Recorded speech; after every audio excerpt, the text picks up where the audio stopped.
I'm just saying, these some ships you order off of Wish, not Amazon. I guess. Wish. Bet they wish they had gotten on a different ship. The people that died, yeah, probably. Jack, I want you to draw me like one of your French girls.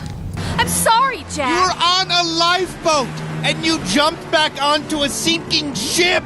Are you insane? What is your problem? Now I'm gonna have to find some wreckage and let you float on it, or else I'm a huge douchebag. Well, don't go out of your way or anything. I am the highest version of myself. I'm the highest version of myself. I know I am that I am. Hey everybody, welcome to another episode of the Godspeed Podcast. I'm your host, Joe Guy. And I am Dan Eats Everything. Today, we're going to be talking about something that happened in the olden days. They invented the wheel.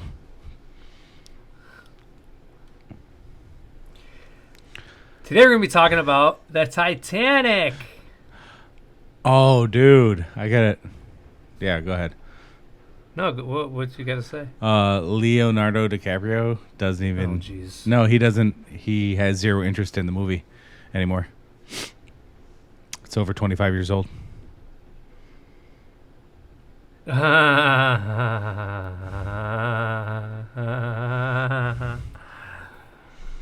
can say that about every actor. But you can lower that number down to 12. So, so what's your, you went to propaganda. What did they tell you about the Titanic when you went to propaganda? What did they tell me about the Titanic? It was 3 hours long. No, not the movie. Oh, the actual event. Oh, you know what actually happened, right? It's not just a Hollywood production. Oh, that was real. Well, not the movie. The movie wasn't real, but the story of the Titanic sinking. Oh, interesting. Yeah, a boat sunk. All the time, I think. No, it was a ship that was leaving from England, I'm assuming, somewhere in Europe, and supposed to sail across to America with lots and lots of people, and it did not make it because an iceberg. Am I right? Yeah, keep going. No, that's all I remember. And then she was on the door. She wouldn't. There was a lot of space. She wouldn't let him on. Again, you're talking about the movie. Two fictitious characters that never existed, falling in love. A poor boy and a rich girl. Her parents didn't approve. Tale as old as time. Yeah. Yeah. Every romance movie. Yeah. Ooh, The Notebook. Wasn't that the same exact story? Same exact story. Well, no. Romeo and Juliet. I mean, they just the same kind of things, not like the same. No, not but like same. But like, poor boy, rich girl, or vice versa. It's always that. It's always that. Yeah. Alrighty, so when the Titanic was built, it had two sister ships, the Olympic and the Britannic. They were almost identical. The Titanic and the Olympic were pretty much identical. The Britannic didn't look. I mean, pretty much all identical, but the Britannic had way more differences. You know what I mean? Like Britannic. The Olympic and the Titanic had a couple of different features, but if you looked at them, you wouldn't be able to tell the difference. You know what Was I mean? it the Encyclopedia Britannic?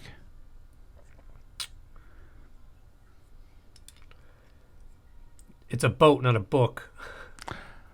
I thought this movie was based on a book. We're not talking about the movie.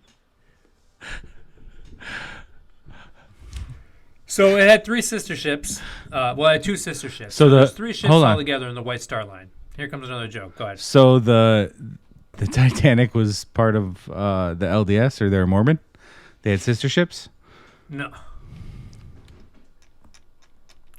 There was three ships that looked identical, all created by the White Star Line. They called them sister ships. Every guy's fantasy. Keep going.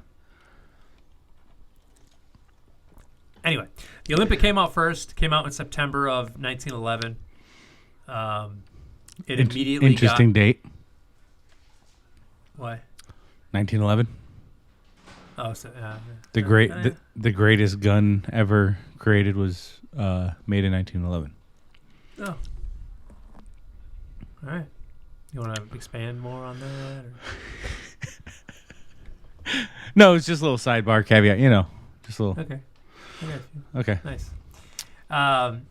So immediately got in an accident, and then they patched it up, fixed it, whatever. And then it got in another second accident, which was way, way more intense. It got in an accident with the HMS Hawk, which is a Navy boat. And it was investigated and found that it was the Olympics' fault. So it wasn't, the insurance wasn't paying shit on it. So it was uninsurable. They couldn't get the boat insured anymore. So they continued to use it here and there. And then it got in the third accident where it ran over like another wrecked boat, like underneath the water, and it jacked up the propeller. So the Titanic hadn't gone out yet. So the Olympic took the propeller from the Titanic and put it onto the Olympic so they could still use the boat until the Titanic went out on its maiden voyage in April. It went out mid-April. You got something to say? No, I remember watching a documentary on how Titanic was built. It was riveting. Yeah. Oh my god. But yeah, so this accident was so detrimental, the second accident, that they would have had to cut the boat in half and reframe the whole thing, and it just wouldn't have been worth the money. You know what I mean? And White Star Line was bleeding money because of this. Like they destroyed the one of the boats. You know what I mean? Right. So they were taking parts from the Titanic. They took a bunch of stuff from the Titanic to make sure it was useful before the Titanic went out. That was in February when they got the propeller. They took the propeller from Titanic. Titanic went on its voyage in April. Its first voyage in April. So the captain, E.J. Smith, was the captain of the Olympic during the accidents. And he was also the captain of the Titanic the night it went out and sank. So, you know what I mean? Like, why are you hiring this fucking schmuck? Like, what are we doing here? It's kind of like they had something on him and needed him to do what they wanted. Here is a... I feel like if he was alive today, he'd work at McDonald's. Yeah. Yeah, I'd agree with that. Okay. Yeah. All right.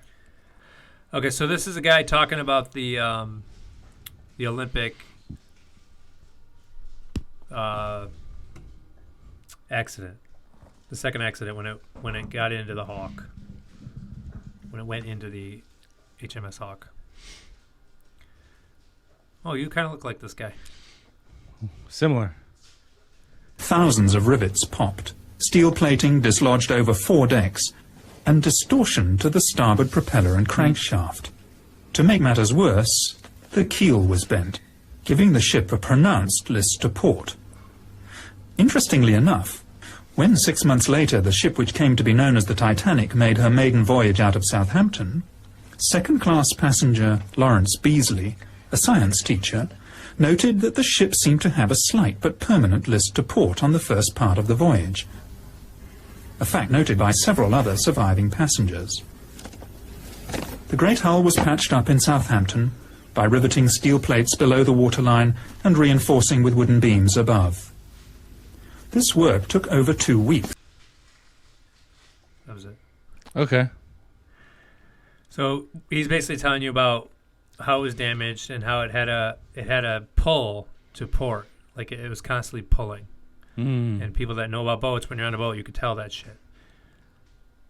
So the Titanic had that same issue with a lot of the passengers were saying that it had that issue, and that was the issue with the Olympic, that they couldn't get it fixed. So it had the same problem as the Olympic after the Olympic got in an accident. These weren't very high quality ships, were they? It's like some Sure. some That's not what I'm saying, but we're going to get more into I'm just saying these some ships all you that. order off of Wish on Amazon. Yeah. I mean, I guess. Wish they bet they wish they had gotten on a different ship. The people that died, yeah, probably. The ones that live too, I'm sure. Yeah. Okay. Yeah. Well, no, because they got a giant probably settlement or payout. You don't get on anybody that gets on a boat and it hits gets any kind of accident, sue the shit out of them and get a settlement. And people were broke back then. Yeah, but the ship didn't leave from California. You know, it was leaving from England. I don't understand that. Californians are the suing type. Oh, gotcha. I'm probably getting sued for saying that. I mean, maybe. Okay. All right. Fuck them. Yeah. So this captain sucked, and he ignored multiple calls telling him that there's a 80 square mile ice field that he was heading into, and he was fucking flying, like speeding through it. How many he knots? ignored all of them. How many knots was he going? Oh, I don't know. That's how But he was going fast. That's how. And actually, in that propaganda, what were you gonna say? No, go ahead. That's probably how what? That's how you rate your speed on waters. The knots. I know. Oh, okay, I didn't know if you knew. I was trying to help. I'm trying to help you understand. Thanks for helping, bud. I didn't know. Maybe you did not know. Do you remember the movie? Mm-mm. You don't remember the movie Titanic? I remember some of the movie. Yes. So there's a scene where he's sitting there talking to the captain, Naismith or some shit like that. I can't remember the dude's last name. Ismay. He's sitting there. There's a guy named Ismay who's sitting there. He was the actual, not the CEO of White Star Line, but he was like a high up in the White Star Line. And in the movie, he's sitting there talking to the captain. He's like, "Wouldn't it be great if Titanic got there on Tuesday instead of Wednesday? Make a grand entrance." So he's basically, in the movie, they're telling you that the reason they were going fast is because this dude told the captain to go faster. But I'm just saying this because movies are propaganda. They like feeding you horse shit, so then you believe the actual mainstream narrative. You know what I mean? Yeah, no, I get it. So he ignored all the calls that he's going in an ice field. There's calculations that he should have seen the iceberg within 6 miles.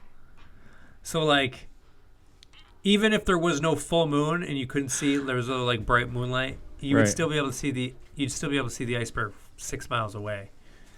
So he basically ran them into an ice field on purpose. There was a boat called the California. I think it was the California. Anyway, there's a boat called the California, and it had cargo of only blankets and sweaters. It was shipping cargo from England to America with only blankets and sweaters, no people. And it was 19 miles away from the Titanic, and it was docked. The anchor, it wasn't docked because there was no dock, but it was anchored out in the middle of the fucking ocean, 19 miles away from the Titanic and its ice field. It left 5 days before the Titanic. It was half as fast, like Titanic was double the speed. So it's just chilling out there with its anchor, and it had a cargo of blankets and sweaters going from England to America. Why are you shipping blankets and sweaters from England to America randomly in 1912? In April, mid-April. So winter's over. Winter's ending. You got me there, dude. I can't even come up with a joke for that. That's very odd. Yeah. Yeah. Also, the one of the mates on the ship was telling the captain of the California that there's flares going off 19 miles away. And the captain was asking him constantly after that, what color are the flares? And the mate kept saying white. dude was waiting for like colored flares so he can know that that's the Titanic that needs help. And the reason he didn't leave to go to another ship is because the flare color wasn't the color he was looking for. So this dude ran the Titanic into an ice field. They had so little lifeboats on the Titanic because they thought the California was going to be there to go save them all. But the captain of the California was waiting for a different color flare, so he didn't go save them. So that's why there wasn't... In the movie, they're like, there's not enough lifeboats. Well, this ship is unsinkable. That's why there's not enough lifeboats. No, it's because they thought they were going to be saved by another boat that was also owned by the same company. Hold on. So you're saying that the crash was intentional, pre-planned, and somebody else was coming to save them, supposed to come save them? Yes. If there's a boat anchored in the middle of the ocean with blankets and sweaters 19 miles away from where the Titanic is going into an ice field, it's kind of sketchy. The captain also thought that he'd have 6 hours to put people in lifeboats when he only had 2. Oh, dude, I read this thing a while back that somebody, before the Titanic even left, this guy was just telling everybody, the ship's going to sink, the ship's going to sink, the ship's going to sink. Nobody listened, and eventually they kicked him out. Eventually they kicked him out of the theater.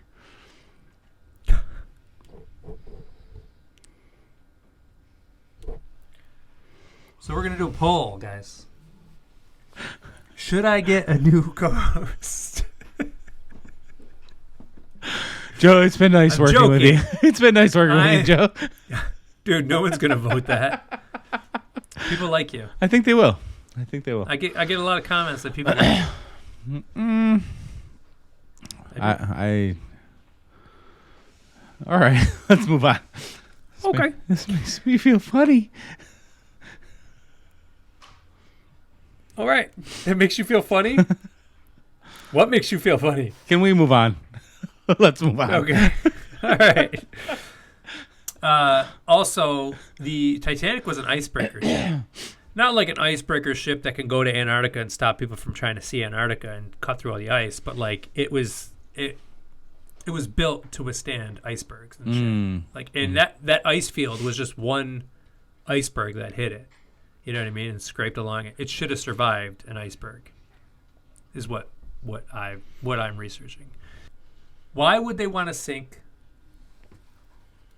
What are you looking at?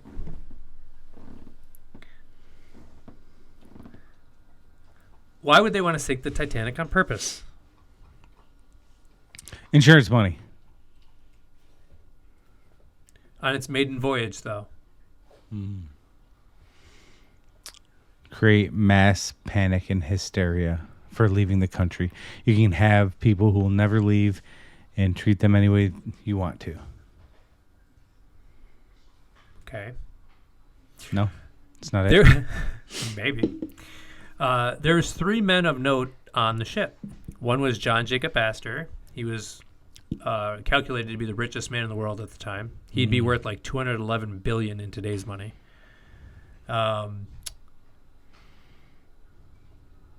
He was on his way back to America to work with Tesla on his free energy device because J.P. Morgan totally screwed Tesla over because he didn't want to give the people free energy because you couldn't make money off of free energy. That's a side tangent. But Benjamin Guggenheim, he was super rich because of mining. His family was into mining, and that's, gold, silver, precious metals. Mm-hmm. And then Isa Strauss, he's a real estate guy, and he owned Macy's department stores. So all 3 of those were on board the Titanic. All 3 of them died. Do you know what those 3 had in common? They all had a illegitimate child with their housekeepers. Maybe. I don't know. But besides them being super rich, they were all against the Federal Reserve. What's the Federal Reserve was the Federal Reserve, which is a private bank not a federal bank. Thing that uses all our money and shit. That was created in 1913. So was the Internal Revenue Service, 1913. Sons of bitches. These three were against it. And do you know what rich millionaire got off the Titanic? Well, got all of his chrome statues and shit off the Titanic and canceled his seat minutes before it took off? J.D. Rockefeller. You're close. J.P. Morgan. I knew there was a couple initials in there. Hey, D, who owns the White Star Line? J.P. Morgan. J.P. Morgan. Wait, is that from J.P. Morgan Chase? Yes. I'm switching banks. I already, yeah. No, I'm ahead of you on that one. Yeah, they were all against the Federal Reserve, and they're the ones blocking it. And J.P. Morgan, obviously, was all in favor of it. So, why else would you sink a ship, though? Oh, also, there's a book called The Creature from Jekyll Island. Have you ever heard of it? No. It's a secret. There was a secret meeting on Jekyll Island. Book. You got problems. There's an island that all these bankers went to, a secret meeting where they were trying to figure out how to get the Federal Reserve started. The book's fucking nuts. Go read it. What's up? You gonna say something? No, I got nothing. Also, after the Titanic sank and they all went home, J.P. Morgan somehow took control of John Jacob Astor's finances, his wealth. Somehow he was able to take control of all that. There's actually lawsuits that have been happening this decade where their Astor family's trying to take back control of their estate and shit. Do you ever try to put yourself there on the Titanic mentally and try to not like the movie version, but picture what it was like to be on that ship, you know? No. Sleep in the quarters, go to the fancy dinners, the meals. What do you think one of the meals would what do you think they ate on the Titanic? What kind of meals? Everything's about eating with you. I mean, do you think they had salad? What kind of salad would they eat? I think they had do you think they used probably cleaner food than we eat. Do you think they used iceberg lettuce? All of that just to make this iceberg lettuce joke. I have to go. I don't even think that existed at the time. Oh my god. Iceberg lettuce, you think that existed back then? Yeah, absolutely. Okie dokie. All right, so I'm going to move along here. Watch this. Move my notes. The opposition to the creation of a central bank in the United States. And the men on the Titanic were opposed to a central bank. They had to die. Among those were John Jacob Astor, Isidor Straus, Benjamin Guggenheim, and a host of other millionaires who were opposed to a central bank in America. Therefore, they had to be taken out of the way. And they were on the Titanic. The company building the ship was owned by J.P. Morgan, who was himself... How come we don't have strong names and Caleb? You know, Todd. No, Todd's. I mean, Todd. But Benjamin Guggenheim. Hi, I'm Benjamin Guggenheim. You know what I mean? The names they come up with today are terrible. Get born in Germany. I don't know. Yeah, that's the dream. An agent of the Rothschilds family. The Rothschilds being the bankers for the Pope and the Vatican. The main Jesuit targets were brought on board. So yeah, they wanted to get rid of all these millionaires. We already talked about that. So the wreckage, they've been trying for years. There's a Rothschild on the board of the what the hell is it called? They've been trying to get people to stop going to they've been trying to figure out a way to stop people from going down and looking at the wreckage. Okay. Mm-hmm. And there's a few reasons why they want them to stop going to look at the wreckage. One of them is I'll just play this video for you. This guy goes over the reasons why he doesn't want people going down and look at the wreckage. Examination of the starboard propeller reveals the number 01 stamped into the metal. In fairness, there is too much corrosion to make out the number 4 clearly, but remember the starboard propeller, numbered 401 for the Titanic, was put on the Olympic as part of the repairs after the collision with the Hawk. Remote cameras under the control of the discoverer of the Titanic wreck, Dr. Robert Ballard, have examined the stern section of the ship. They show that in addition to the lateral bulkheads that were a feature of both the Titanic and the Olympic, there is a longitudinal bulkhead in the stern section where there was none on the original plans for either vessel. The position of this bulkhead suggests a temporary repair has been carried out to strengthen the keel, a keel perhaps damaged by the collision with HMS Hawk. And finally, a close look at the bow could reveal the most damning evidence of all. In 1986, the French National Oceanographic Institute examined the wreck with Dr. Robert Ballard. One of the things they checked was the name of the ship. In keeping with White Star tradition, both ships had their names engraved into the upper bow plates in letters 4 foot high. Examination of the wreck and the name Titanic shows that it is made of iron letters which have been riveted onto the original bow plates. With the passage of time, 2 of the letters have dropped off and been lost forever in the sediment of the seabed. At the place where they once were, engraved into the hull, are the letters M and P.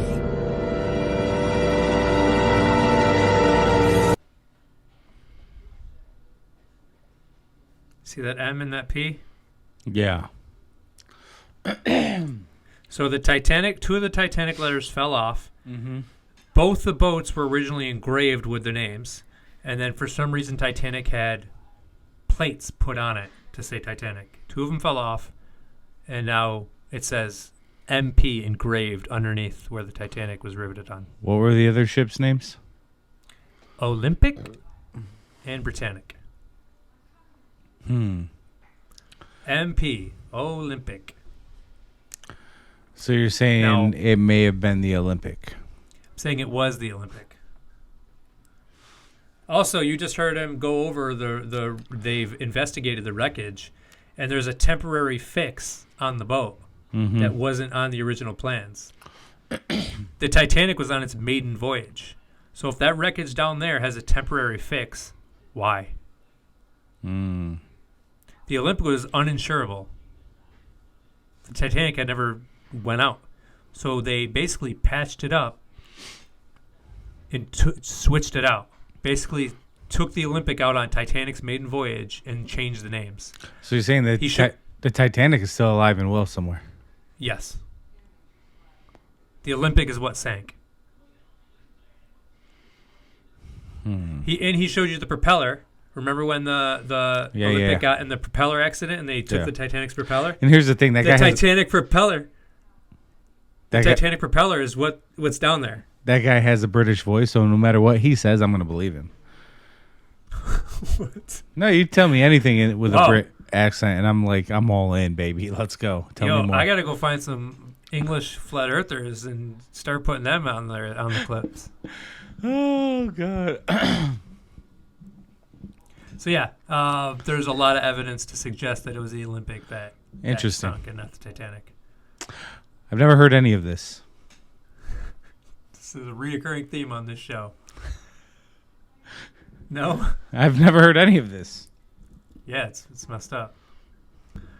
There's no video to this, but it's an audio clip. It's another guy that has done a lot of investigation on the wreckage and the story. His name is Stephen Starr.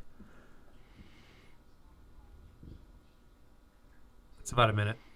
Explain to the audience the plates, where they are found, why being 2 miles away is significant, and what this leads you to believe as far as forensically deconstructing what happened that night. Yeah, right. Yeah, the two plates, they're not quite 2 miles, but they are 3/4 of a mile, quite a ways away from the rest of the wreckage, and they're lying face up and face down. You can see they're cut right through the keel in 3 places. They're almost square, like they were cut out. Now, they did have thermite in those days. They used it for welding the Titanic. The question is why those two plates blew out so clean and separated at the surface. You know, in the 100th anniversary of edition of the National Geographic, James Cameron said, what we have here is a crime scene. Why is the knife over there and the gun over here? You know, in other words, he didn't say metaphorically like. He said, we have a crime scene. I think James Cameron and a lot of these people know what really happened. It looks to me like they blew the bottom out of the ship.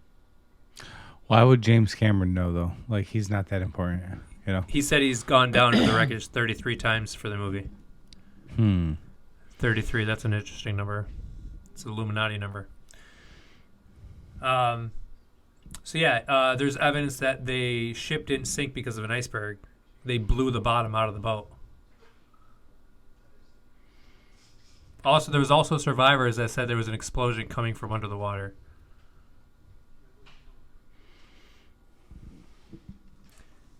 They sunk that ship on purpose because the Olympic was uninsurable. They needed to sink it to get the insurance money. And a week before the Titanic went on its maiden voyage, they upped the insurance. Do you think somebody on that ship had loose lips?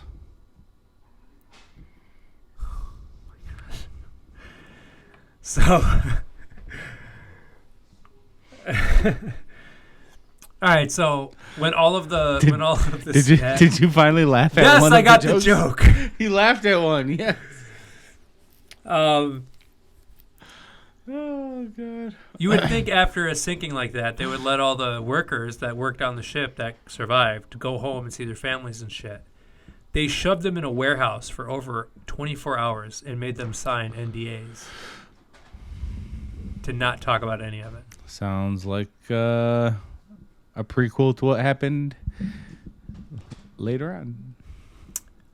September, maybe? September 2001? Oh, no. I meant shoving people in. Like, never mind. Warehouses. Yeah. Okay, so after all this happened, the Olympic was uninsurable before this happened. Do you think the Olympic was uninsurable following all this? Should be. No. It was insured the next year. The Olympic was insured the next year because the Olympic was the Titanic and there was nothing wrong with it. So they had it re-inspected, pretended like they fixed it. So the next 20, 30 years of them using the boat, it was insured. I think it's like you can go see it now. I can't remember what it's used for, but you can actually go see it. The real Titanic. Listen, if you build 3 ships and one of them just shits the bed in the middle of the ocean, I'm not insuring nothing else you've made. Well, no. The reason why the Olympic was uninsurable is because that idiot captain, E.J. Smith, kept getting in accidents with it. I understand. He's a terrible captain. I understand that. If they're telling you it's unsinkable and then it sinks, your product sucks. Again, I just showed you a video where this dude said there's evidence that the sill plates were blowing off the bottom of the boat. I get that, but the people who are insuring the ship don't know that. It doesn't matter, dude. All they have to do is inspect a boat, the actual boat, not its sister ship. Inspect the boat and make sure it's workable and it can pass all the tests, and it does pass all the tests because it was a brand new boat. You know what I'm saying? I know what you're saying. I just don't agree with it. Insurance companies are fucking idiots. I'm not going to argue with you over the competency of insurance companies. I hate insurance companies. State Farm is trash now. Anyway, I have to work with them every day. Oh, okay. They're just trash now. They used to be great. Now they're trash. So there's a group of elites that don't want people to go check out the Titanic because they don't want them to see the name. They don't want them to see the actual like. Dude, do you think they had something to do with Titan? I 1,000% do, and that's what I'm about to tell you. What? Oh, okay. So I got excited. What? How can you get people to go down to stop going down there? Like even regular subs only go down like between 2,000 and 4,000 feet. The Titanic is 14,000 feet down there. Make one get lost and explode and never return. Boom. Boom. They couldn't do it because it's in international waters. But you kill a billionaire and 4 other people.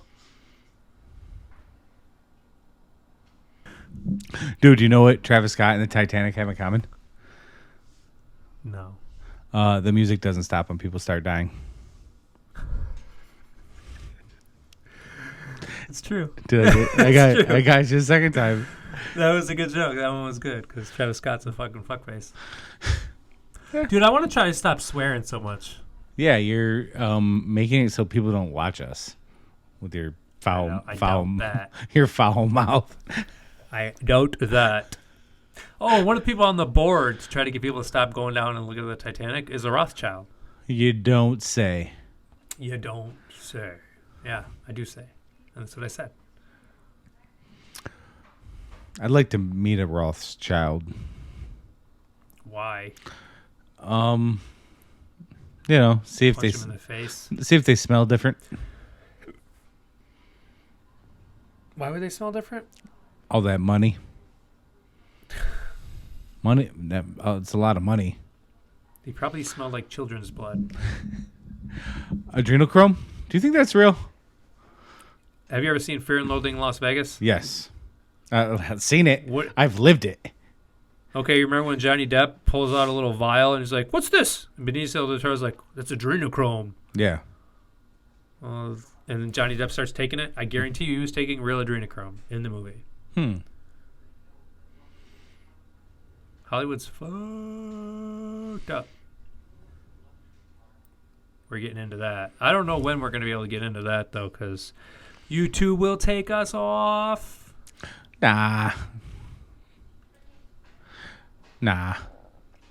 You sure? As long as it's informative and educational, they should leave us up. Like episode 3.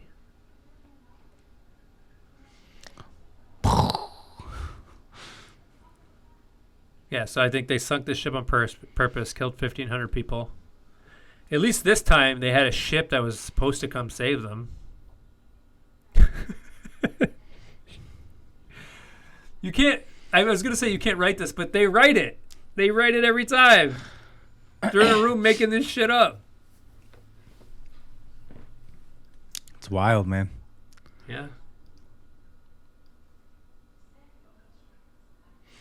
I don't know. But yeah, so do you think any of this is real, or do you think that the mainstream narrative is correct and a boat just went out, hit a little iceberg, and then sank? With all the evidence I've shown. This is the part of the show you hate. Yeah, dude, because you make no sense with your answers usually. I think it's a possibility. I think it could actually happen. I think people are shit most of the time. Well, not all people, but some people, especially when you get to that, it takes a special kind of person to want to be a billionaire and keep going. You know what I mean?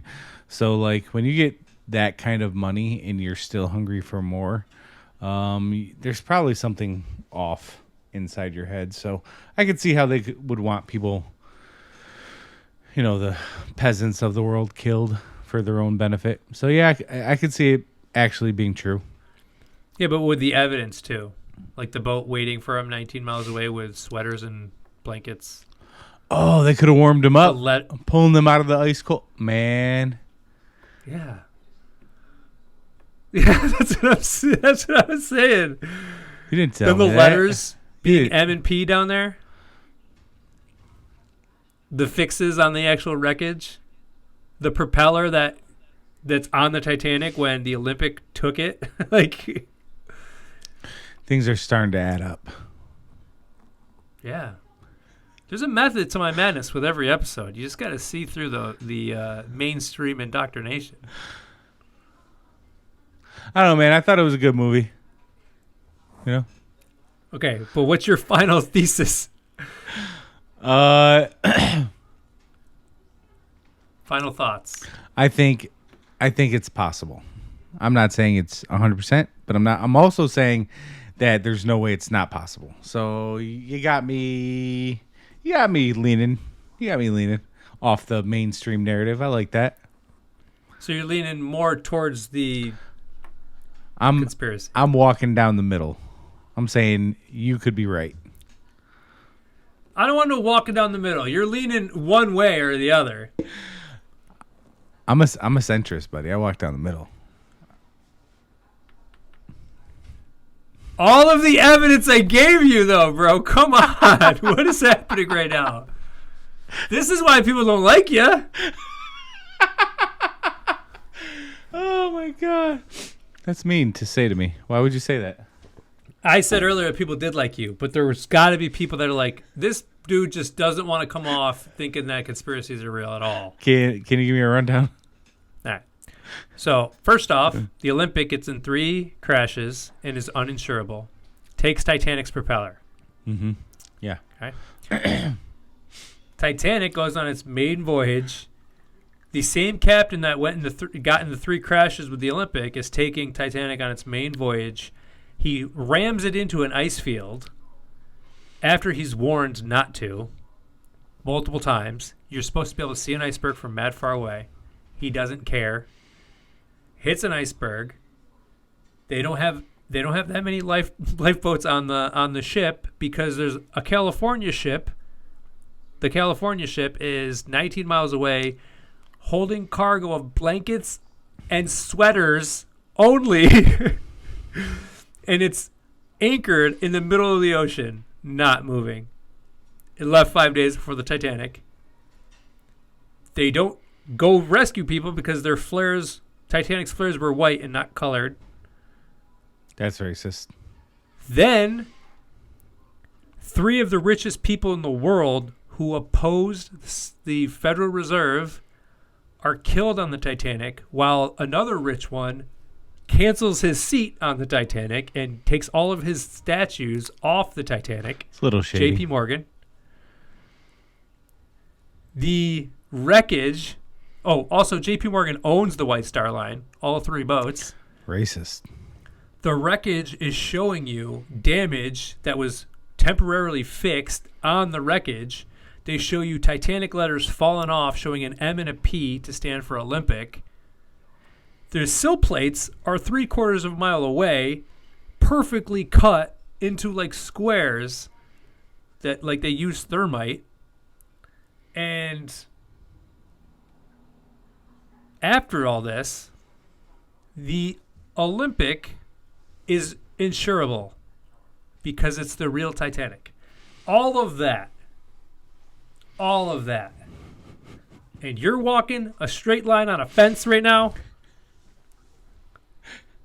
And this time I showed you video proof of the M and the P engraved in the damage. Why is there an M and a... You don't spell Titanic with an M or a P. I can't spell Titanic without it either, so. That's good. Good for you. Are you falling off the fence on one side yet? Yeah, I think you might be right on this one. You might be right. I'm going to watch the movie again just to double check, but you might be right. You're going to fast forward tape 1 till you get to the part where he's drawing rows, and that's it. Actually, that's the only part I really remember. Yeah. That's the part that stands out to me, too. I was young. He was 97. I was 12 years old. Wow. Dating yourself there, bud. You're really dating yourself. old man. Women wish they could date me. Mm-hmm. Men too. All right, bud. So I think I kind of got you on this one, but even though you won't fully admit it, I just said I'm gonna watch the movie just for some counter arguments. You're gonna watch the mainstream narrative and see. Gotcha. That makes sense. That makes total sense. Miss Rose, she was. She's in a whole bunch more movies still. She getting naked? I don't know.